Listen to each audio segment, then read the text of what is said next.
نبی صلی اللہ علیہ وسلم نے معراج کی رات میں کچھ لوگوں کو دیکھا، ننگے مرد اور ننگی عورتیں آگ میں جل رہے ہیں اور شعلے اوپر جاتے ہیں تو وہ ننگے جسموں کے ساتھ اوپر جاتے ہیں۔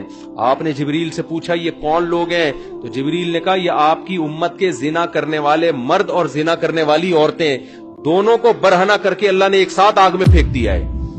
جس عورت کے ساتھ زنا کیا اس عورت کو بھی اسی آگ میں برہنہ کر کے، اور جس نے زنا کیا اس کو بھی اللہ اسی آگ میں ڈالے گا جس نے زنا کیا۔ سمجھ رہے ہو کہ نہیں سمجھ رہے؟ تو مسلمان گناہ کرتا ہے لیکن اس پہ اس کو ندامت کہ غلط کر رہا ہوں میں، تو اس گناہ کی سزا یہ اس کو ملے گی۔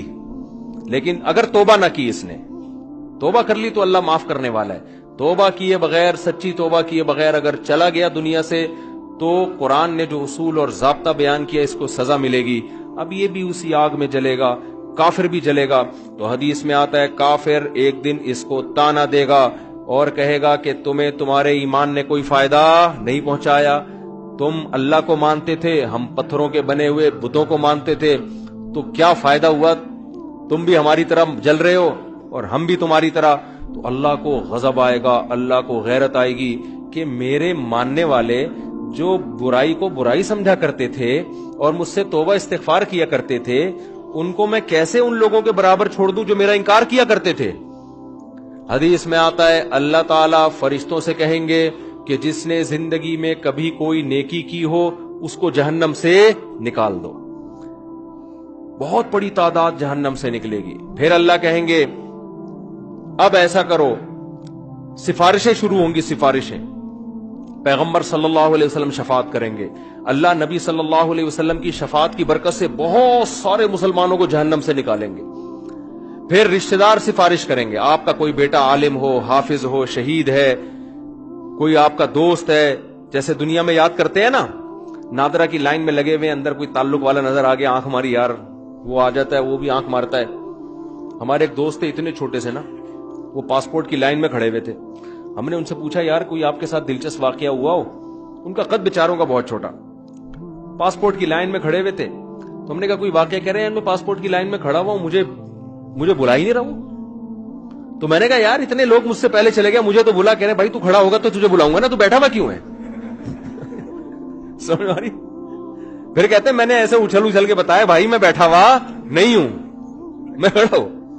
تو عجیب عجیب واقعات ہوتے ہیں پاکستان میں۔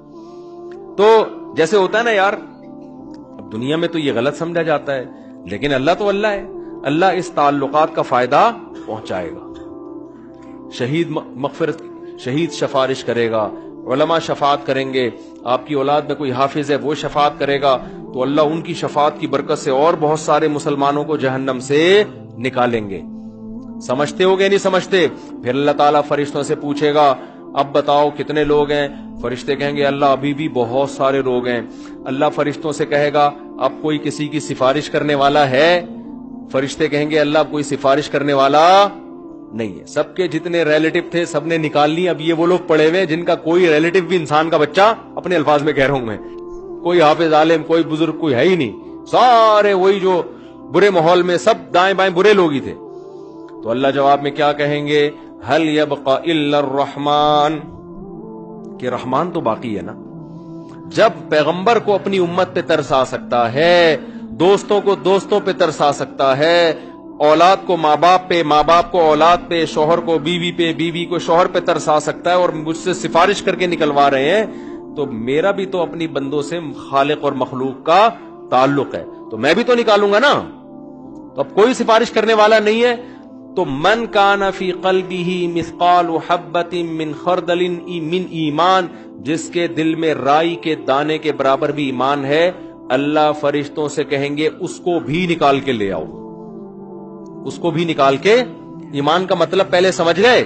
جو گناہ کرتا ہے اور فخر کرتا ہے وہ ایمان والا نہیں ہے، وہ ایمان والا نہیں ہے اللہ کی نظر میں، وہ تو کافر ہے۔